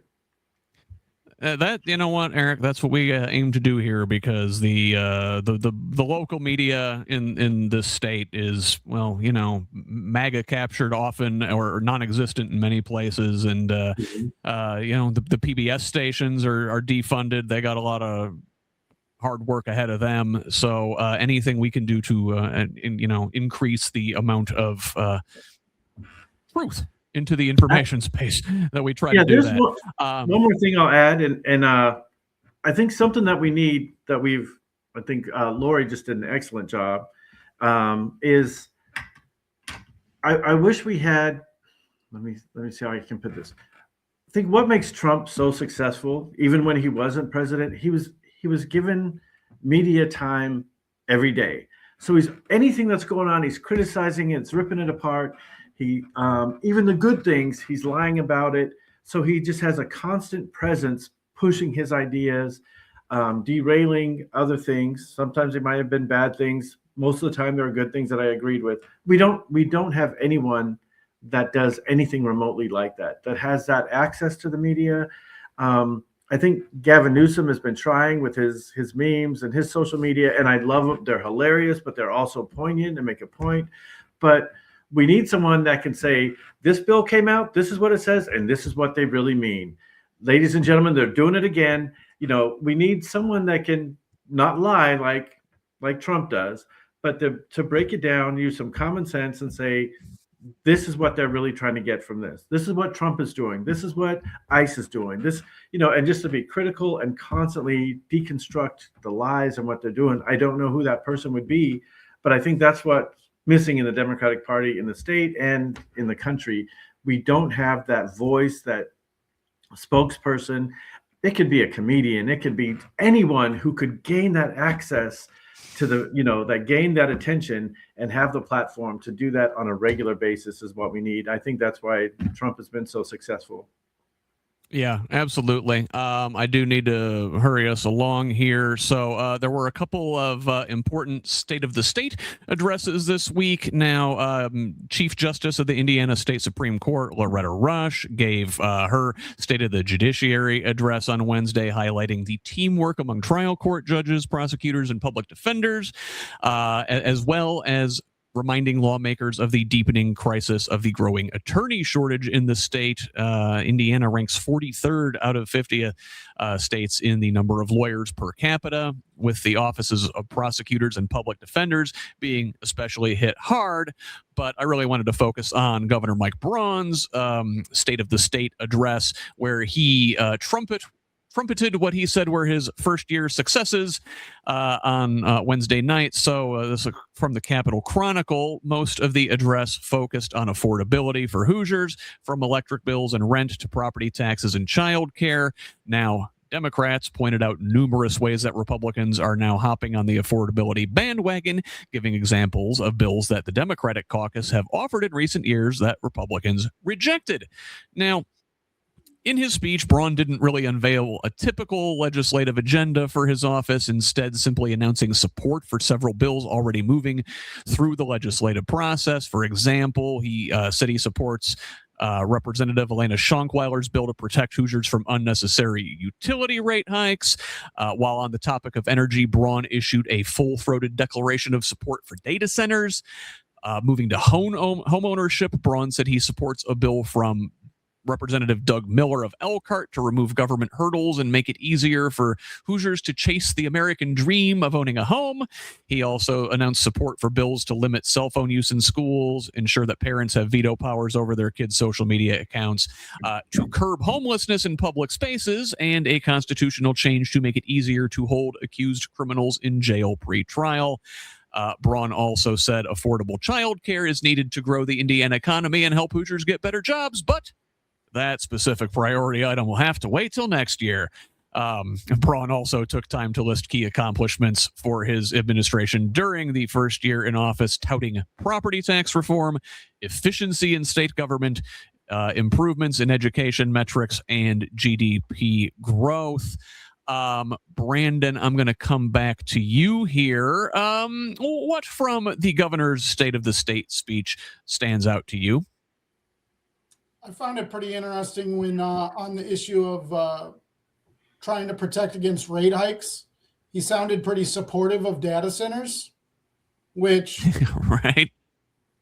Pin him on that. Like, forward that to the Indiana Democrats, everybody who's running everywhere. It doesn't take a rocket scientist to figure out how the people feel about these data centers popping up everywhere and how they feel it in their pocket. And so for Braun to talk about, and of course they've got their ways of framing it, right, where it's innovation, which it, you know, on the topic of these data centers, it is really a dangerous proposition, the way that they're being taxed, because they don't create jobs, they replace jobs, but they still receive tax abatements for the creation of jobs, which seems like an interesting, you know, to put on my Milton Friedman economist hat. What would Milton say about that? None of it makes sense, even to the most right wing of economists, is what I'm trying to say. I mean, again, no mention of the raising of the minimum wage. Our minimum wage is unchanged since 2009. He basically deferred childcare until next year in his speech, which is interesting. I'm sure that's okay. I'm sure Hoosier moms don't need it now. Hoosier families don't need it now. You know, 30,000 kid wait list for child care vouchers in this state, and yeah, you know, if you want to have child care for your kid, you better I don't know, get on the wait list now. Eric, what about you? What stands out in Braun's thing there? I mean, like, it sounds good to talk about affordability and keeping utilities affordable and rate hikes, but home ownership, right? But their policies have led us to the places where we're unaffordable and utility rates are going through the roof and people can't afford a house, right? I mean, what is it like, right? Unbelievable that, you know, he's in favor of data centers, but also keeping prices low. You know, it's just proven that that's the opposite of how it works. Data centers will cost everybody more money. And there's a benefit to those data centers as well, but we also need to be honest about it and give people real information, and then they can make a decision based on facts. I don't think I can do much more than I agree with most of what Brandon said. I just get frustrated listening to those to the state addresses, because it just sounds like, I don't know, crap. To say I was going to say, is bullshit the word you're looking for, Eric? Yes, absolutely. So yeah, I get frustrated, and I have some ADHD, and I'm just watching it, and I get frustrated. I don't even want to watch it anymore. But yeah, he can't keep my attention with lies, and so again, I guess he was talking to his constituents, and I'm not one of them. So yeah, I live in Indiana, but he can't get my vote, so nothing he can say is going to change that. Lori, does any particular turd stand out from the governor's steaming pile there? Well, it was quite a steaming pile. Indeed, it is. I have no use for him. I just have no use for him. In general, I want to say the speech seemed like this glowing, wonderful, look at all the wonderful things I'm doing. It's very general. It's not specific. There's no numbers. There's no details or plans laid out about any specific topic he talked about, really. As far as I'm going to go back to this property tax thing, that the people who benefit the most from the most recent property tax relief were, of course, commercial properties. It wasn't residential homeowners. So that's absurd. He talks about building homes, but there's not any talk about how renters might be able to afford their rent. And we're still going to have that's a big issue. And they have no recourse because they have no legal protections. They keep voting all of that down. So renters really concern me, for people who can't afford a home. The thing that really bothered me about the home comment was, or building homes easier, is he's going to get rid of government regulation. I'm like, what the hell does that mean? Does that mean that they're just going to erect cardboard boxes? I mean, literally, I have to wonder, does that regulation mean that homes that are built will be less safe? And I'm going to tell you right now, I really believe that's what will be the case. So it won't be habitable homes, places that people want to spend their money and live in for an extended period of time, if they're not built soundly and well and by some kind of protective laws that are in place for a reason. Mm-hmm. So that really concerned me the most about it. Yeah, that definitely seems like the Republicans offering up shortcuts to their real estate buddies. So we've only got about 15 minutes here, so I do want to kind of rush through these last couple. This one, kind of a light story, kind of not, because there are major tax implications for this.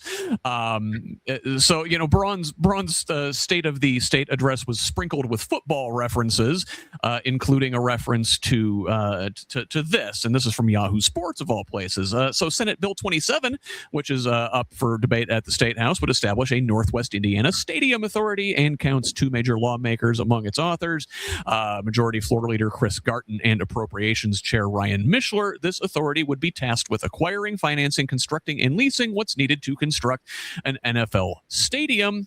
The team, as Northwest Indiana attempts to lure the Chicago Bears out of the city. The team has both floated a new lakefront stadium near Soldier Field, projected to cost nearly $5 billion, and they also purchased land for a domed venue in the suburb of Arlington Heights, which would cost more than $5 billion. Both plans would require billions in taxpayer support from Illinois taxpayers. They're not too keen on the idea, so the Bears are looking to get some goodies from Indiana taxpayers. I've also included in the show notes an analysis from the Tax Foundation, in which they cite a recent literature review surveying the past 50 years of stadium construction. The authors found that the promised tangible economic benefits, economic growth, income growth, wage growth, employment growth, and higher tax revenues do not occur the way that sports teams claim. Often the only benefits occur near the stadium and fall far short of expectations.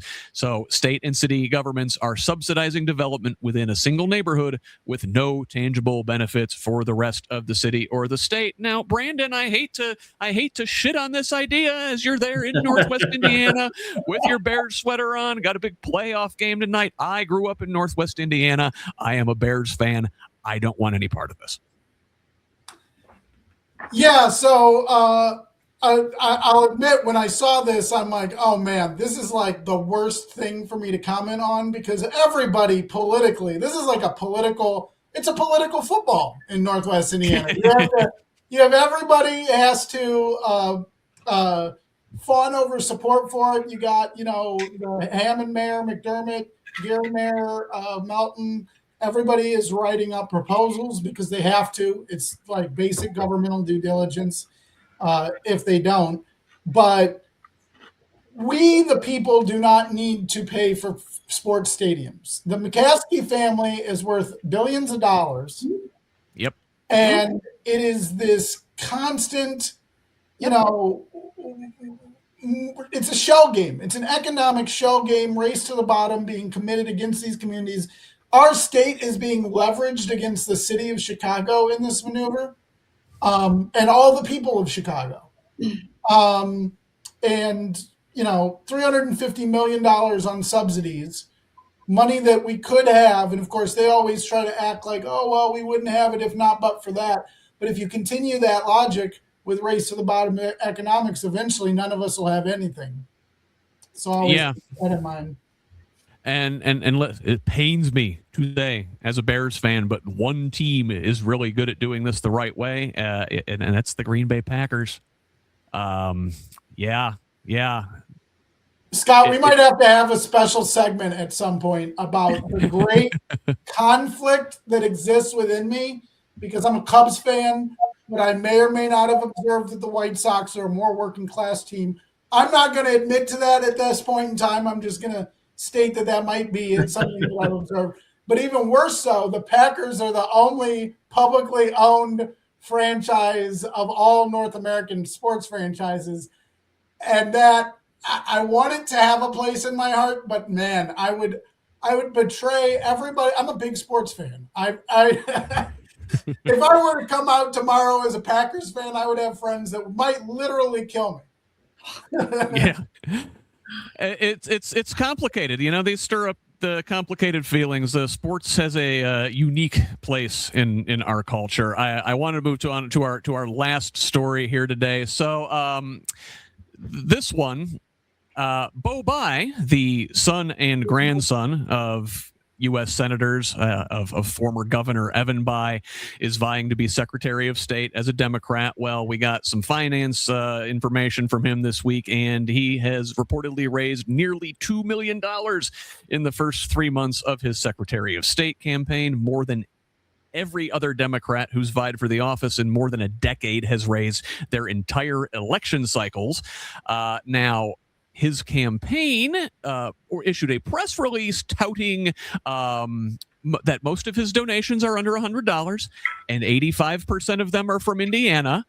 Without really talking about that the vast majority of this money is coming from large donors, many of whom are out of state, many of whom are Republican-leaning donors. One of this like William Obendorf guy or something is a big school choice, quote-unquote, guy, a voucher guy. I just saw somebody texted me this morning. It's like before I even got into the chat. Mr. Bai received a $25,000 donation just recently from a fellow named Mark Rowan, who is one of these guys associated with Apollo Global Capital, huge Trumper involved in this Gaza scheme. Apparently, I am told that even other Democrats in Indiana are like, bro, you got to reject this one. And the Bai campaign is refusing to return this money. So I don't know, Lori. People's champ, is this our best bet to win state office? And if we do win state office taking Republican money, is it even worth it? No, I totally agree. This is bad, bad, bad. It really, really, really bothers me. And it's not gonna, I don't care if he has a D behind his name. I don't care. If he's taking that kind of money, that dark blood money, whatever you want to call it, it's not going to bode well for if any progress we can make in Indiana. I'm not even sure the kid is qualified. I don't care that his dad was Evan Bai. I don't care that his grandfather's Birch Bai. Oh God, Birch Bai, he was so wonderful. So I don't have really much to say on that other than all you need to know is where the money's coming from to know that this is a really bad deal. I just would encourage people to really think about it. If they advocate for him, to research where it's coming from. There's a reason that Trump Republicans would donate, and that would be because they want MAGA light here. That's what they want. That's yeah. I love me some Blythe Potter, I have to admit. Eric, fair criticism. I mean, look, the Democrats will say, look, we need the money to compete. We need it to win. And I say, well, to do what when you win? To owe these people favors? Yeah. Correct. Yes. Yeah. And especially education is absolutely under attack. And especially in Indiana, they're closing schools in urban areas, and then they turn around and sell the buildings for like $1, and then they open a charter school. And you're probably more aware than I am, but they're trying to get tax money to go to these charter schools that benefit just a few students. Clay High School is right around the corner, not far from where I live, and they said they had to close it down because they had like 60% capacity. But then when a charter school opens, it'll have like 20% capacity, and they get it for $1, and then they can make money from it and then get paid using tax dollars for that. Yeah, absolutely not. So I don't like that kind of money coming into a Democratic campaign, because we don't know what the promises are, or how you can get money from there and then still push a Democratic agenda, especially with education. There's probably some other. Yeah, certain things should not be for sale, should they, Eric? Public education should not be for sale. People's health care should not be for sale. And our Democratic politicians should not be for sale. Brandon, say, now, I know we didn't get a chance to get to it, but like you brought up that if folks are interested in a different kind of Democratic politics, there is a way they can be getting involved right now. Yes? Ever the consummate podcast segue host. Look at you, Scott. That was great. Great segue. So obviously, Bo is not the Democratic nominee. That will be decided at the state convention that is hosted on June 6th. And I say this, I am speaking, if I could give some sort of pitch directly to the camera, like as John Travolta or something. But I'm a delegate and I'm a committeeman. I was first elected as a committeeman about a decade ago. I'm a 4 or 5 time delegate. And I recommend to everybody, if you are somebody who is listening to the Who's Left podcast, you are somebody who should be a delegate and who should be a committee person in the party. People don't realize that these positions caucus in replacements. They vote on endorsements. Those endorsements, say what you will about the Democratic Party's branding, but they have sway. Their mail lists have sway. And the way that we impact these things, I know Tom Hartman's always on his show talking about get involved in the party. And it ain't going to be perfect. It ain't always going to be fun. But in direct regard to the delegates and Blythe versus Bo, that's getting decided on June 6th at the state convention. But the deadline to file for that is February 6th by noon. And if you need help, you can reach out to Scott. He will surely route your question to where it needs to go. I'll help him out on that. But I really, in 2018, I know that this isn't quite, but the reason that there's a women's caucus today is because of the organizing of people like Carmen Darland and Amanda Schutte, who organize a thing called 92 County Strategy. And there's resolutions and rules decided on at that convention, so you can put pressure on those issues as well. And it's only one day. And so if you are somebody who is interested in Democratic politics in the state of Indiana, like I say, if you are listening to this podcast, if you are an audience of Who's Left, I already know relative to other people who sign up, there's going to be people on that list who have no intention of showing up to Indianapolis. They're just taking a spot. There's going to be people on that list who more or less purchased a seat, so to speak. So you are better than that. You're listening to this podcast. You want to inform yourself. You are better than that. You are better than a lot of the people who are serving as precinct committee people. Reach out to me. I will get you a list of registered voters in your precinct if you're running.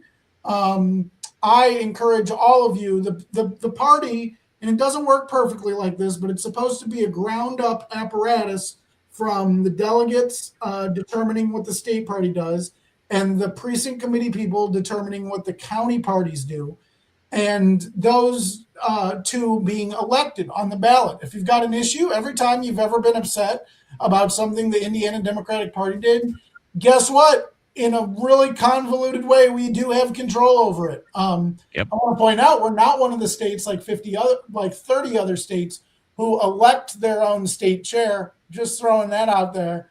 There are ways to change rules mechanisms. You can fundamentally change the party with the right structured rules and resolutions presented at state convention, and you can change your county party with the right rules and resolutions presented in those circumstances. In my experience, it's very much not like that. That's politics in reality is a lot of coffee houses and setting signs up. So I don't recommend going in with the idea that you're going to pass like 10 party changing resolutions. But I like the attitude. I like the spirit. That is the place where it all begins. And through that, I can say both me and people I've organized with have had influence on people who we've basically decided small time races, caucuses. We have had influence on larger scale races and candidates. And again, I'm not saying it's perfect process, but the fruits of our labor has been seen. We passed RBO in Chesterton, a restricted bidder ordinance that protects, that sets wage standards in Chesterton. And that, in a very convoluted way, it was a product of organizing that started in Porter County in 4 or 5 years ago. So sign up. It's a CAN 37 form. All you got to do is get it notarized, fill it with your County Board of Elections. If you have any questions about your delegate district or precinct, reach out to me, reach out to Scott, comment on this video. I'll be happy to answer anybody's questions. There's lots of reach out to the Blythe Potter campaign, reach out to anybody that they'll have answers. Reach out to, you can reach out to your county chair and they should give you the right answer. They're supposed to. Not all of them will. It can be frustrating to be a Democrat in Indiana sometimes, and but I always tell people, like, the party, it's an empty vessel. It is just a series of chairs arranged in a certain way, and it's only as good as the people filling those chairs. That should be you. That should be us. I am going to be a delegate. I will be at the convention on June 6th. I will see, hopefully, many of you there. But for now, let's wrap this thing up. Lori, where can the good people find you on the interwebs if they want to holler at you?